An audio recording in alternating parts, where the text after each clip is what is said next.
জাতীয় সড়ক সম্প্রসারণের কাজ বন্ধ করল গ্রামবাসীদের একাংশ।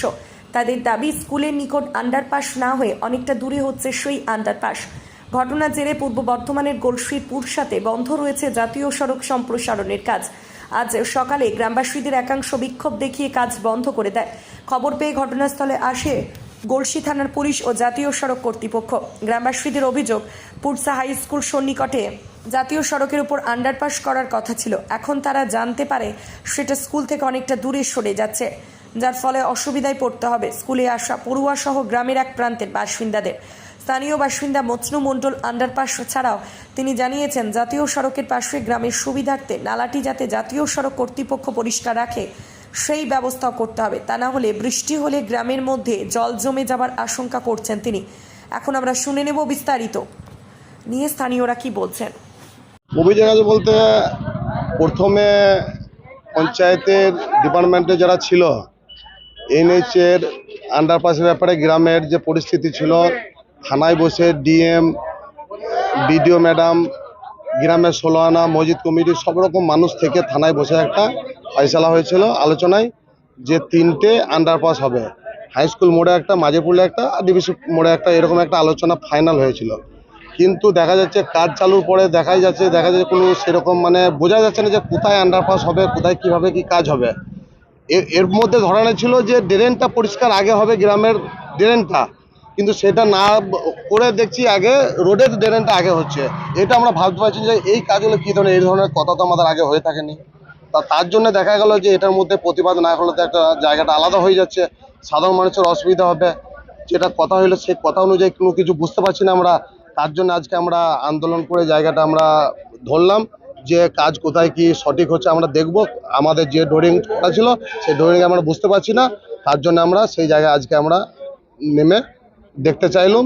প্রশাসন এসে আমাদের প্রতিশ্রুতি দিল যে থানায় বসে একটা আলোচনা হবে, যেখানে যেখানে আলোচনা হয়েছিল সেই আলোচনা ভিত্তিক কাজ হবে, এই আশ্বাস আমাদের দিয়েছে। ড্রেনটা যদি না হয় সেই ক্ষেত্রে কি সমস্যা হবে? ড্রেনটা না হলে গ্রামের মানুষের প্রচুর অসুবিধা হবে। যদি এই কিছু মাঝখানের মধ্যেই যখন বর্ষা আসবে, ড্রেন না হলে যে যার তার বাড়িতে জল ঢুকে যাবে, জল পুরো জমে থাকবে, জল নিকাশা হবে না। জাতীয় সড়ক তো ড্রেন করবে না, তাহলে কি করবে? যাদের সব ড্রেন করবে না সেরকম একটা কথা হয়েছিল যখন আলোচনাটা আন্ডারপাসের এই ওভারব্রিজের ব্যাপারে কথা হয়েছিল, যে ড্রেনটা কিন্তু আমাদের আগে পরিষ্কার করতে হবে গ্রামের, যাতে না কোনো অসুবিধা হয়, এই ধরনের একটা আলোচনা হয়েছিল। কিন্তু সেটাই দেখছি এখন হয়নি। এই সমস্যার সমাধান না হলে আগামী দিনে কি করবে? আগামী দিনে আরো মানুষজন, জনসাধারণ, গ্রামের মানুষ সব আন্দোলনে নামবে, বা আরো মানুষ ক্ষোভের মধ্যে ফেটে পড়বে, এটাই বার্তা। আপনার নাম? আমার নাম মজনু। আমাদের বসিয়েছিলেন যে স্কুলে একটা কাটিং হবে, মাঝের পুলে একটা হবে, তো সেই জায়গা থেকে কাজটাকে দেখছি 200 মিটার সরিয়ে নিয়ে চলে যাচ্ছে, দুটোকে এক কাছে করে দেওয়া হচ্ছে। সেটার জন্য আমরা আন্দোলন করলাম, কাজ বন্ধ করেছিলাম। প্রশাসন আমাদের এখন কথা দিলেন যে রাত্রি 8টার সময় বসে একটা বৈঠক করা হবে, এবং ডিবিসি মোড়ে আমাদের একটা ছোট একটা আন্ডারপাস লাগবে। এখানে আমাদের গ্রামে 3টে টোটাল লাগবে। যদি আমাদের এটা সেটেলমেন্ট হয়ে যায়, থানার সহযোগিতায় যদি আমরা সহযোগিতা পেয়ে যাই, কাজটা সফলতা পাই, তাহলে আমাদের আর প্রয়োজন হবে না কিছু ঝামেলা ঝঞ্ঝটের জন্য, পাবলিকের জন্য আমরা সহযোগিতা পাবো। আর পাবলিক যদি আমাদের যেটা হচ্ছে এখন গ্রামে, আগামী দিন কিন্তু আরও ইয়ার থেকে জোরদার পড়বে এই যে কাজ যদি সফলতা না পায়। আমার নাম হচ্ছে রিপন মির। আজকে আমাদের রাস্তার কাজ আমরা বন্ধ করার উদ্দেশ্য হচ্ছে, দীর্ঘদিন আগে আমাদের এখানে স্কুল পুলে, ডিবিসি পুলে এবং মাঝের পুলে 3টে আমাদের স্যাংশন হচ্ছিল আন্ডারপাসের জন্য। কিন্তু এখন দেখা যাচ্ছে স্কুল পুলে, যেটা তো মাস্ট অবশ্যই দরকার, আপনারা সবাই জানেন, স্কুল পুলটা এখন শুনছি নাকি 600 মিটার দূরত্বে চলে যাচ্ছে। তাহলে যে সমস্ত ছাত্রছাত্রীরা দূর দূরান্ত থেকে আসবে, তারা যাবে কোন দিকে?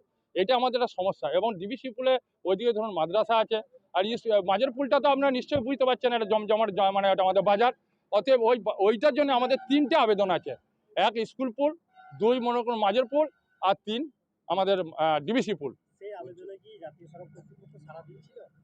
আশা করি আমাদের এখানে লোকাল প্রশাসন এসেছিলেন, কিন্তু তার আগে যদি একটু বলা যায়, এখানে অ্যাডিশনাল এসপি, ডিএম, লোকাল থানা দীপঙ্কর বাবু ছিলেন, তাছাড়া আমাদের ছিলেন বিডিও ম্যাম ছিলেন, সবাই মিলে এটা আলোচনা করা হলো। এবং ডিএম অফিসে আমাদের এখানে মসজিদ কমিটি থেকে, প্লাস এখানে আমাদের তৃণমূলের আগে যারা পঞ্চায়েতে ছিলেন দায়িত্বে, তারা সবাই গিয়েছিলেন, এবং তারা থেকে ওরা ফয়সলা হলো যে এগুলো হবে। 3টে হবে। এখন ধরুন এই যে এখন সরাসরি হচ্ছে আমাদের ধরুন স্কুল পুলটা একদম সরে চলে যাচ্ছে ওইদিকে, এবং মাঝের পুলটা ধরুন একটা থাকছে কাছাকাছি একবারই, ধরুন এইদিকে ঢুকবো এইদিকে বেরোবো, এরকম তো করলে তো হবে না। আমাদের স্কুল পুলের ডিমান্ড স্কুল পুলে হতে হবে, মাঝের পুলের ডিমান্ড মাঝের পুলে হতে হবে, ডিবিসি পুলের ডিমান্ড ডিবিসি পুলে হতে হবে। এটা হওয়ার কারণ কি? এটা হওয়ার কারণ কোনো একটা কুচক্র চলছে এর মধ্যে। হয়তো ধরুন যারা মনে করেন এখানে দায়িত্বে আছে তারা হয়তো ঠিকমতো পালন করতে পারছে না এবং জনসাধারণ তার জন্য ধরুন অসুবিধা হচ্ছে। এবং এমনকি আমাদের এনএইচ অথরিটির সঙ্গে কথা হয়েছিল মাটির ব্যাপারটা, যেটা আমাদের জানা যায় জায়গা আছে ওইদিকে আপনি হয়তো যাবেন, ঈদগাহ আছে একটা, ওইখানে মাটিগুলো দেওয়ার কথা ছিল। কিন্তু দেখা যাচ্ছে এই মাটিগুলো পাড়াজ পর্যন্ত চলে যাচ্ছে। কোনো এক অজান্তে এগুলো মনে হচ্ছে যেন আমার বিক্রি হয়ে যাচ্ছে, আমার মন বলছে। এটা কত এবার কারা করছে সেটা আপনারা তদন্ত করে দেখুন, আপনারা তো সাংবাদিক, আপনারা তদন্ত করুন। নিশ্চয়ই গ্রামের কোনো মানুষ করাচ্ছে এই কাজটা। আজকে কি কাজ বন্ধ করে দিলেন? আজকে আমাদের লোকাল প্রশাসন বলেছেন যে রাত 8টার সময় নাকি বসা হবে, যতক্ষণ না আমাদের ফয়সালা হবে ততক্ষণ পর্যন্ত কাজটা বন্ধ থাকবে। যদি আপনাদের সমাধান না হয় কি করবেন? এর গ্রামের লোক জনসাধারণকে আরো জানানো হবে এবং বৃহত্তম আন্দোলন চলবে। আপনার নাম এবং পরিচয়। আমার নাম শেখ ফিরোজ হোসেন, আমি পুরসা ডাঙ্গাপাড়া বাসিন্দা।